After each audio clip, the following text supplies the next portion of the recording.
நான் உன்னுடன் இருக்கும் வரை எந்த கட்ட சக்திகளும் உன்னை நெருங்காது. உன் கர்ம வினைகள் விலகிவிட்டது. செல்வம் உன் வீடு தேடி வரும்.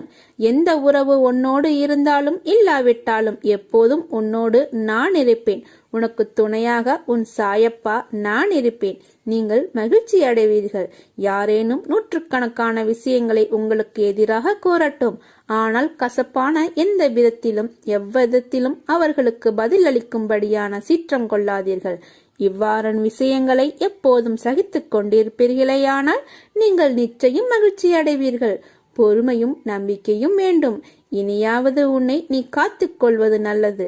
உன்னை துரத்தி அடித்தவரும் உன்னை ஒதுக்கியவரும் காரணமில்லாமல் உன்னை காயப்படுத்தியவரும் வியக்கும் வண்ணம் நீ உயரப் போகிறாய். அதை நடத்தி காட்டுவேன். என் பக்தனாகிய நீ என்னை நினைத்து கொண்டிருக்கும் வேளையில் உன் துயரங்களை போக்குவது எனது கடமை. வெகு விரைவில் நடக்கும். கவலைப்படாமல் இரு. நான் உன்னுடன் வந்திருக்கிறேன். என்னை நீ இறுக பிடித்துக்கொள். உன்னை விட்டு நான் எங்கும் போக மாட்டேன். நீ பொறுத்திருந்து பார். நடக்கப் போவதை பார். கவலைப்படாமல் இரு. நான் உன்னுடன் வந்திருக்கிறேன். என்னை நீ பிடித்து கொண்டாய் அல்லவா? கவலை கொள்ளாதே. நல்லதே நடக்கும். திசை தெரியாமல் அலைந்து திரிந்து கொண்டிருந்த உன்னை இன்று எனது நேரடி பார்வையில் வைத்திருக்கிறேன். தன்னம்பிக்கையோடு இரு. நீ எதிர்பார்த்தது கிடைக்கவில்லை என்றால் எதிர்த்து போராடு. பயந்து ஒளியாதே. எதற்காகவும் பயப்பட வேண்டிய அவசியமில்லை. ஆசை, இன்பம், துன்பம், துயரம் இதற்கெல்லாம் முடிவே இல்லை. இதையெல்லாம் தாண்டி வந்தால்தான் நீ தேடி வந்த அற்புதமான சுகங்கள் உனக்கு கிடைக்கும். அன்று என்னை நீ முழுவதுமாக புரிந்து கொள்வாய். விரும்பிய வாழ்க்கையை நீ புரிந்து கொண்டு பிறகு ஏற்றுக்கொண்டு அனைத்தையும் சகித்துக்கொண்டு கடந்து வந்து விட்டாய். இனி கவலை எதற்காக இந்த பயம்? நான் இருக்கிறேன். எவ்வளவு வேதனை, எவ்வளவு துயரங்கள். இதில் இருந்து நீ மீண்டு வந்திருக்கிறாய். நான் உன்னை கைவிடுவேனா?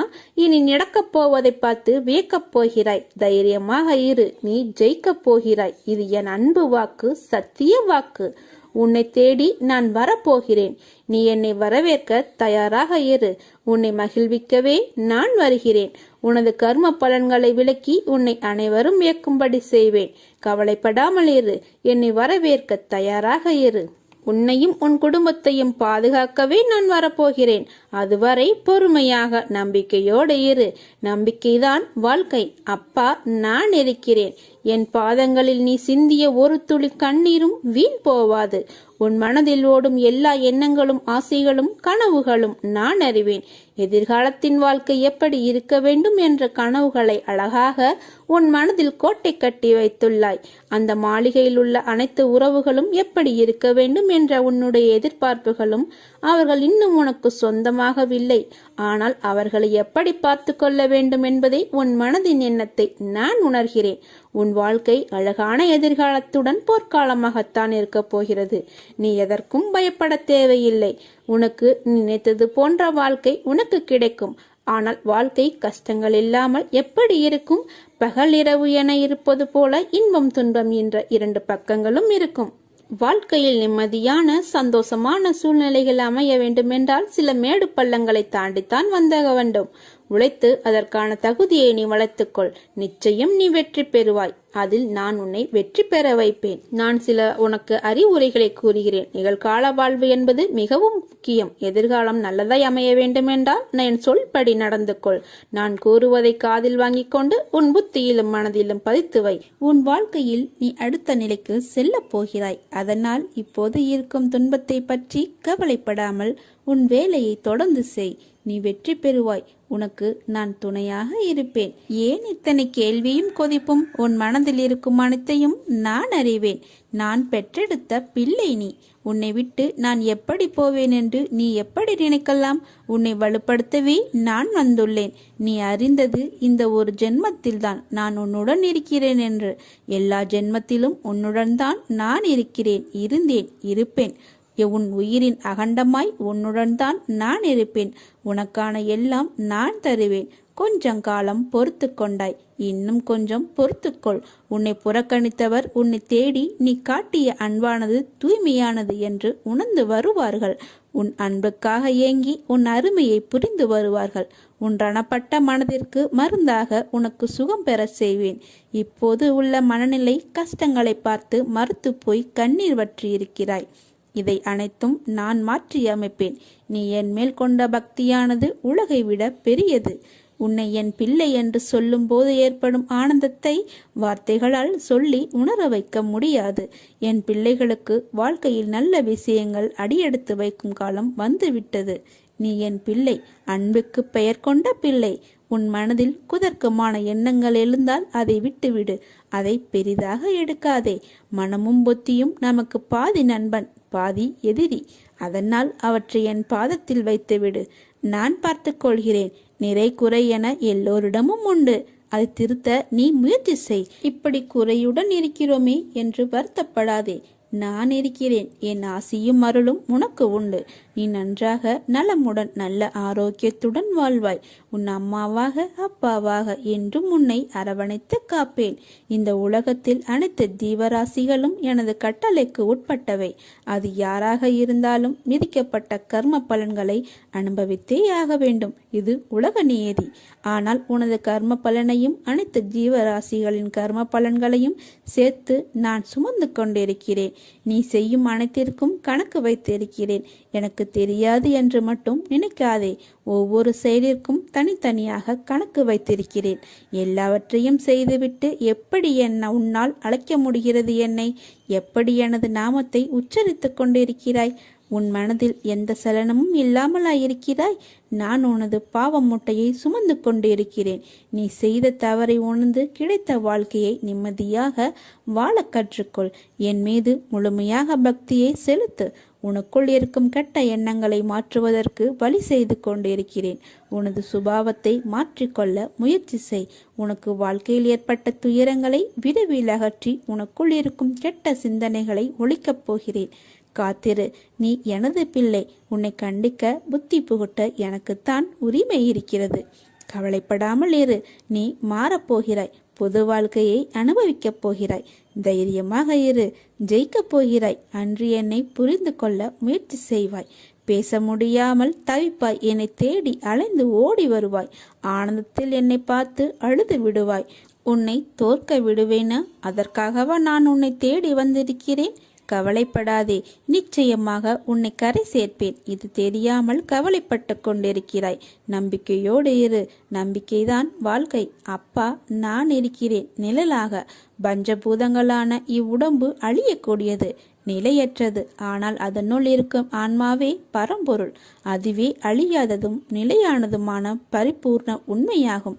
இப்புனித மெய்மை உணர்வு நிலை அல்லது பிரம்மமே மனதிற்கும் புலன்களுக்கும் அதிபதியாகும். நம்மை ஆட்டுவிப்பவரும் நம் சாய்பாபாவே. அவரே நம் பரம்பொருள். பயபக்தியோடும் உண்மையோடும் ஆன்ம உணர்வோடும் கண்ணீரோடும் நீ என்னிடம் செய்கின்ற பிரார்த்தனைகளுக்கு கேட்டுக்கொண்டு தான் இருக்கிறேன். நான் அளிக்கும் பதில்களை உன்னால் புரிந்து கொள்ள முடியாமல் போய்விடுவதால் உன் மனம் போன போக்கில் சுதந்திரமாக நடந்து தட்டி கழித்து விடுகிறாய். அதனால் பலனை அடைய முடிவதில்லை. உன் விருப்பப்படி செய்யவும் நடக்கவும் வாழவும் நான் உனக்கு சுதந்திரம் கொடுத்திருக்கிறேன். அதனால்தான் என் செய்கைகளை புரிந்து கொள்ளாமலும் எனக்கு கீழ்ப்படிந்து நிற்காமலும் உனது சுயமான போக்கின்படி உன்னால் நடக்க முடிகிறது. இந்த சுதந்திர உணர்வுதான் உன்னை இந்த அளவுக்கு கீழே இறக்கி வைத்து விட்டது. கீழே இறங்கிவிட்டோமே என்று வருத்தப்படுகிறாய். கீழே வந்து விட்ட போதும் உன்னை நினைத்து பெருமைப்படுகிறேன். உனது இரக்கமுள்ள குணம், பிறருக்கு உதவ வேண்டும் எனும் உன்னத மனோபாவம், இந்த நிலையிலும் பிறர் கஷ்டப்படுவதை காண சகிக்காத மனம், இருக்கும் இடத்திற்கு விசுவாசத்துடன் நடந்து கொள்ள வேண்டும் என்று நினைத்து அதன்படி நடந்து வந்தால்தான் கீழ்நிலைக்கு இறங்க நேர்ந்தது என்று நினைக்கிறாய். கெட்டவர்களும் கெடுமதி உள்ளவர்களும் நன்றாக இருக்கும்போது நல்லவர்களான நாங்கள் மட்டும் ஏன் கஷ்டப்பட வேண்டும்? கஷ்டத்தை மட்டும் ஏன் கடவுள் எங்களுக்கு பரிசாக தர வேண்டும் என்று நினைக்கிறாய்? உன்னை போல நல்லவர்களும் இப்படித்தான் புலம்புகிறார்கள். இது இன்றோ நேற்றோ தொடங்கி நடந்து வருகிற விஷயம் அல்ல. காலம் காலமாய் நல்லவர்கள் புலம்பும் தொடர்கதைதான். நான் உன்னிடம் பிரத்யட்சியமாக விளங்க வேண்டும் என்றால் நீ கஷ்டப்பட்டுத்தான் ஆக வேண்டும். ஏனெனில் நான் நல்லவர் மனதில் மட்டுமே வாழ முடியும். கெட்டவர்கள் மனதில் எனக்கு இடம் ஏது? இப்படி உன்னை கஷ்டப்படுத்தி வாழ்வதால் என்ன பலன் என்று நீ நினைக்கலாம். நான் உன்னை பக்குவப்படுத்தி பெருமைப்படுத்துவதற்கு உனக்கு தந்த வரப்பிரதசமாக இது கொடுத்திருக்கிறேன். உன்னுடைய தகுதிக்கும் தாங்கும் சக்திக்கும் ஏற்பத்தான் கஷ்டத்தை தருகிறேன். இதை உன்னால் சமாளிக்க முடியும் என்று தெரிந்த பிறகே கஷ்டம் வர தயாராக இருக்கிறது. இந்த நேரம் நீ வேகமாக செயல்பட வேண்டும். நிறைய சிந்தனை செய்ய வேண்டும். இதன் மூலம் இப்போது உள்ள நிலையை விட பல மடங்கு உயர்வடைய வேண்டும் என்பதற்காகவே இதை உனக்கு கொடுத்தேன். இதோ இருள் நீங்கி பிரம்ம முகூர்த்த நேரம் ஆரம்பமாகிவிட்டது. உன் கஷ்டங்களும் பிரச்சனைகளும் முடிந்து போகும். எல்லாம் நல்லதாகவே நடக்கும். எல்லா துன்பங்களும் விலகி புத்துணர்வோடு நீ இருக்க போகிறாய். சோர்ந்து போகாதே, தைரியமாக இரு. நான் உன்னுடன் உன் கூடவே இருக்கிறேன். எண்ணங்கள் என்ற வலையில் எல்லோரும் சிக்கிக் கொள்வது இயல்புதான். ஆனால் எண்ணங்கள் தான் செயலின் வெளிப்பாடு என்ற உண்மையை மறவாதே. உன் எண்ணங்களை நேர்மறையில் கொண்டு வா, எல்லாம் சரியாகும். எதிர்மறையை தகர்த்து விடு. உன் வாழ்க்கை என் பொறுப்பு. உன்னை விட்டு நான் விலக மாட்டேன். உன் அம்மாவாக அப்பாவாக என்றும் உன்னை காப்பேன். உன் வாழ்க்கைக்கு நானே பொறுப்பு. இந்த உலகில் எத்தனையோ ஜீவராசிகள் எதுவும் மாயை வலையில் சிக்காமல் இருப்பதில்லை. இந்த பிரபஞ்சத்தில் நீ எதை விதைத்து அதன்படி வாழ்ந்தாலும் மாயை இடைத்தரகராக வந்து உன்னை அலைக்கழிக்கும். எல்லா காலகட்டத்திலும் மாயைக்கு இயற்கை துணையாக நிற்கும். நீ நல்லது செய்து கெட்டதாக முடிவதும், கெட்டது செய்து நல்லதாக முடிவதும் மாயை சக்தியால் தான் நடக்கிறது. மாய சக்தி பிரபஞ்சம் முழுவதும் பரவி இருக்கிறது. உன் வினையை நீ அறுவடை செய்தாலும் நிகழ்காலத்தில் நீ வாழும் போது இடம், பொருள், ஏவலை பயன்படுத்தி உன்னை உயர்த்தவும் தாழ்வடையவும் செய்கிறது. இதை எதிர்கொண்டு தான் வாழ்ந்துதான் ஆக வேண்டும். நிகழ்காலத்தில் உனக்கு பல பாடங்களை கற்பிக்கிறது. இந்த மாயை வெல்வது எப்படி? மாயை வெற்றி கொள்ள அதிகப்படியான சகிப்புத்தன்மை, நம்பிக்கை, நீடித்த பொறுமை தேவை. கெட்டது உன்னை அடையும் போது வேகம் அதிகமாக உள்ளது. நல்லது நிதானமாக பயணித்தாலும் சோதனையை சந்திக்காமல் வெளிவராது. முடிவு நீ ஏற்கும் பக்குவத்தில் தான் உள்ளது. மனதார அதை ஏற்றுக்கொள். மனதில் எதையும் தாங்கி சோகத்தில் மூழ்காமல் அதனோடு பயணிப்பதை மாயை எதிர்கொள்ள சிறந்தது. வருவதை ஏற்று மனதில் வெறுமையை உருவாக்கி மனம் அமைதி பெறுவதே மாயையை வெல்வதாகும். நற்செயல் சிந்தனை உன்னை உயர்த்தும். மாயை உன்னை சுழல விட்டாலும் வெற்றியை அளிக்காமல் விடாது. உன் வினை உன்னை துன்புறுத்தி வேதனையில் அலைய விட்டாலும் அதை மனதார ஏற்றுக்கொள். இதுவே வினையை அறுக்கும். இறந்த காலத்தையும் எதிர்காலத்தையும் மறந்து நிகழ்காலத்தில் உண்மையாக வாழ். நீ செய்த செயலை நினைத்து அது தவறான செயல் இருப்பதை அறிந்து அதை மீண்டும் வராமல் பார்த்துக்கொள். தவறு செய்வது இயல்புதான். ஆனால் அதை மீண்டும் செய்யாமல் பார்த்துக்கொள். பிறர் உன்னால் படும் வேதனையே உனக்கு வினையாக தொடர்ந்து மாயையில் சிக்க வைக்கும். பொறுமை, நிதானம் அவசியம் தேவை. இதைவிட மிக பெரியது சகிப்புத்தன்மை. சகிப்புத்தன்மை கொண்டவன் மாயையை வென்று விடுகிறான். எனவே வாழ்க்கை பயணத்தை இனிமையாக்கி மாயையை வெற்றிக்கொள். உனக்கு எல்லா சூழ்நிலைகளிலும் நான் துணை நிற்பேன். என் வார்த்தைகள் மீது நம்பிக்கை வைத்து செயல்படு. வாழ்க்கையில் நீ உயர்ந்த நிலையை அடைவாய். வாழ்வில் என்றும் நாணயம் போல இரு பக்கம் இருக்கும். ஆனால் அதில் ஏதோ ஒன்றில்தான் நமக்கென்ற தேவைப்படும் பக்கம் இருக்கும். நமக்கான இடம் வரும் வரை நம் பக்கத்திற்காக காத்து கொண்டுதான் இருக்க வேண்டும். இந்த கணம் மிக கடினமாக தோன்றினாலும் அடுத்த கணம் மிக அதிக சுகமாக தோன்றக்கூடும். எனவே எந்த நேரத்திலும் வாழ்க்கையை வெறுக்கக்கூடாது. நம்பிக்கை மற்றும் பொறுமையை இழக்காமல் இருங்கள். உனது தோஷங்கள் விலக உன் விருப்பப்படியே உன் வசதிக்கு ஏற்றவாறு தானங்கள் செய். மங்களம் உண்டாகும். அனைத்தும் நலமாகும். பந்தயத்தில் பல குதிரைகள் வந்து கலந்து கொள்ளும். ஓடும் குதிரை மட்டும்தான் வெற்றியை பறிக்கிறது. பிறக்கும் மனிதர்கள் எல்லோருக்கும் வாழ்க்கை ஒன்றுதான். நம்பிக்கை கொண்டு முயற்சிப்பவர்க்கும் தான். மனிதன் எந்த மதத்தையும் பின்பற்றலாம். ஆனால் ஒரே ஒரு மதத்தை மட்டும் பின்பற்றக்கூடாது. அதுதான் தாமதம். என் திறமையை நீ தெரிந்து கொள்ளாமல் இருக்கிறாய். பிற உலகை நம்பி என்னை உதாசீனப்படுத்துகிறாய். அப்படி இருக்கையில் என் உதவி உனக்கு எப்படி கிடைக்கும்? நான் இருக்கிறேன் என்ற விஷயத்தை நீ மறந்து விடாதே. நீ இருப்பதையும் நான் மறக்க மாட்டேன். நம்முடைய இருவரின் அனுபந்தத்திலேயே நான் இருக்கிறேன். அதை தெரிந்து கொள். அது போதும். நான் உன்னை காப்பாற்றுகிறேன். எல்லாம் நன்மைக்கே என்று நம்பு. உன் நம்பிக்கையும் பொறுமையும் தான் வாழ்க்கையை வெற்றி என்னும் திசையில் பயணிக்க வைக்கும். நீ சிறு வயது முதற்கொண்டே கஷ்டங்களை பார்த்து வளர்ந்து இன்று முன்னேறும் தருவாயில் ஏற்படும் தடைகளால் மனதைரியத்தை இழந்து வருகிறாய். துவளாதே. உனக்கு துணையாக நான் வருவேன். உன்னை சிம்மாசனத்தில் அமர்த்தும் வரை உன்னை நான் தாங்குவேன். இது என் சத்திய வாக்கு. நீ என் அதிதீவிர விசுவாசி. நீ என்னுடன் மிகவும் நெருக்கமாக இருப்பதால் ஒவ்வொரு முறையும் நீ உன் கண்களை மூடும் போது என் இருப்பை நீ உணர வேண்டும். உன் ஆழ்மனதில் ஆழமாக பார். நான் உன் பெயரை அன்புடன் அழைப்பது உனக்கு கேட்கவில்லையா? நீ விரும்பும் போது காவி உடை அணிந்த 12 துறவிகள் உன்னை சுற்றி காவலுக்கு நிற்பதை காண முடியவில்லையா? உன் வீட்டிலோ அல்லது கோயிலிலோ தொடர்ந்து 14 நாட்கள் தனி தீபம் ஏற்றி வா. நீ நினைப்பது நிறைவேறும். அப்பா, நான் இருக்கிறேன். நீ அழுதாலும் சிரித்தாலும் என்னை திட்டினாலும் உனக்கு எது நல்லதோ அதை மட்டுமே நான் தருவேன். ஏனென்றால் நான் உன் தாய். ஒரு தாய்க்கு மட்டுமே தெரியும் தன் குழந்தைகளுக்கு எது நல்லது என்று. குழந்தையே, முதலில் ஒன்றை புரிந்து கொள். இந்த உலகத்தில் குறைகளே இல்லாத குடும்பம் கிடையாது. வேதனையும் வலியும் இல்லாத மனிதன் கிடையாது. வாழ்நாள் முழுவதும் மகிழ்ச்சியை மட்டுமே அனுபவித்தவனும் கிடையாது. இதுவே உலகின் இயல்பு நிலை என்பதை அறிந்து வாழ பழகிக்கொள். இக்கரைக்கு அக்கறை பச்சையாகத்தான் தெரியும். ஆனால் அருகில் சென்றால்தான் உண்மை தெரியும். அதுபோலத்தான் நீ நினைக்கும் சில விஷயங்களும்.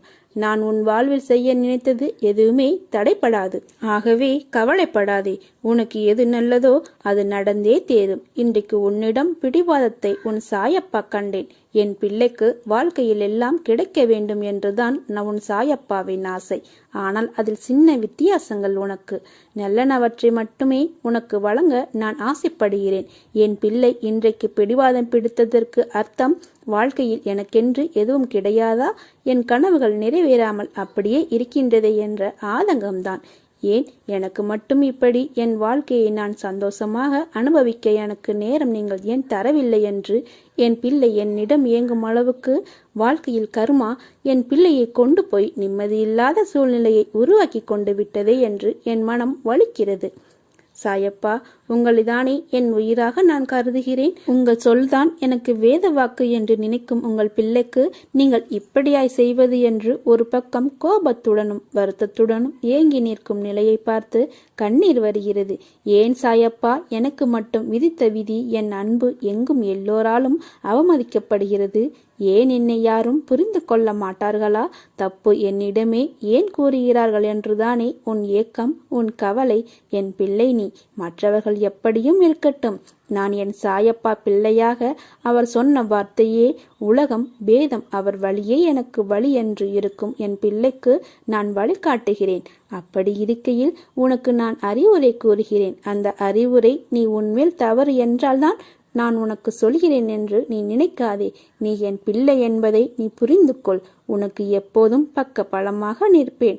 உனக்கு நிச்சயம் ஜெயம் உண்டாகும். உன்னை விட்டு நான் விலகுவதும் இல்லை, உன்னை விலகி போகும்படி நான் செய்வதும் இல்லை. உன் அம்மாவாக அப்பாவாக என்றும் இருப்பேன். கவலையை விட்டொழியும். உறுதியுடன் இரு. என் பக்தர்கள் துக்கப்படுவதில்லை. சீரடியில் நீர் கால் வைத்த அக்கணமே உம்முடைய துன்பத்திற்கு முடிவேற்பட்டு விட்டது. நீ தடங்கல்கள் என்னும் கடலில் கழுத்து வரை மூழ்கி போயிருக்கலாம். துக்கமும் வேதனையுமாகிய படுகுழியில் ஆழமாக அமிழ்ந்து போயிருக்கலாம். ஆனால் யார் இந்த மசூதி மாயின் படிகளில் ஏறுகிறாரோ அவர் சுகத்தின் மீது சவாரி செய்கிறார் என்று அறிந்து கொள்ளுங்கள். வானமே இடிந்து மேலே விழுந்தாலும் உன் நிலையில் நீ உறுதியாக இரு. தாங்கும் சக்தியை நான் கொடுக்கிறேன். உன் பின்னும் முன்னும் நானே பாதுகாவலனாக இருப்பேன். பொறு. உன்னுடைய கவலைகளை தூர ஏறி. உன்னுடைய துன்பங்கள் ஒரு முடிவுக்கு வந்துவிட்டன. ஒருவன் எவ்வளவுதான் நசுக்கப்பட்டு வேதனைப்பட்டவனாக இருப்பினும் இச்சமாதியில் கால் வைத்தவுடனே அவன் மகிழ்ச்சியின் பாதையில் செல்கின்றான். உனது எண்ணங்கள் அனைத்தும் நிறைவேறப் போகிறது. யாரும் இல்லையே, எல்லாம் தவறாக நடக்கிறதே, என்ன செய்வது என்று நினைக்காதே.